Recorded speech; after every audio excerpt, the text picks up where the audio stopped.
વારંવાર પીછોટી હટી જતી હોય, વારંવાર પીછોટી ખાઈ જતી હોય. વારંવાર હટી જતી હોય, ખસી જતી હોય, બરાબર. એને માટે એક ઉપયોગ છે, એક ખાલી ફક્ત કસરત જ છે, બરાબર.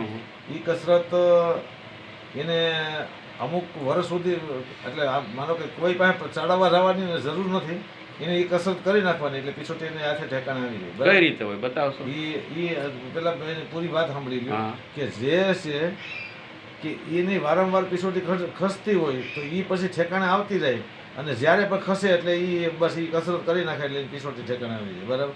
અને એ અમુક સમય સુધી કર્યા કરે ને પછી એની પીછોટી એની ઠેકાણે ઠેકાણે જ રહે, પછી વારે ઘડીએ ખસશે નહીં, બરાબર. એની બધી એમ છે કસરત કે પેલા તો જમીન માથે હોવાનું. હું અત્યારે બતાવો પ્રેક્ટિકલ. ઓલા ઉપર પલંગ ઉપર હોઉં હા, હા. છું, પણ જમીન ઉપર આવી રીતે હોવાનું, આવી રીતે સુવાનું, બરાબર. પીછોટી થઈ જાય ત્યારે પછી આ ડાબો પગ છે, ડાબો પગ. હા, બરાબર, એને સીધો રાખવાનો, ડાબા પગને સીધો રાખો. સીધો જ રાખવાનો, બરાબર. જમણા પગને આવી રીતે વાળવાનો, જમણા પગને આ રીતે. પગને આય સુધી લેવાનો, ક્યાં સુધી એ આય સુધી, બરાબર.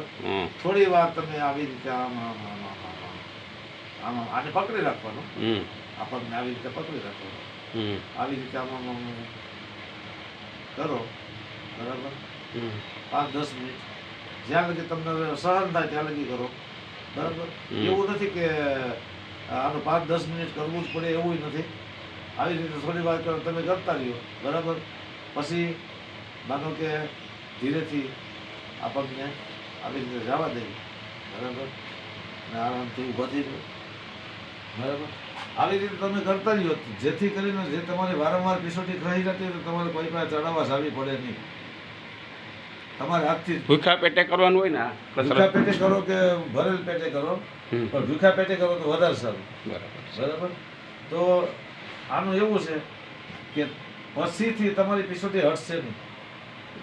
જો ઠેકાણે રહી જાય અમુક સમય સુધી, પછી કસરત તમારે ચાલુ રાખવાની, જેથી કરીને શું છે કે વારંવાર જે પીછોટી ખાવાની જે પ્રોબ્લેમ હોય ને એ સોલ્વ થઈ જાય.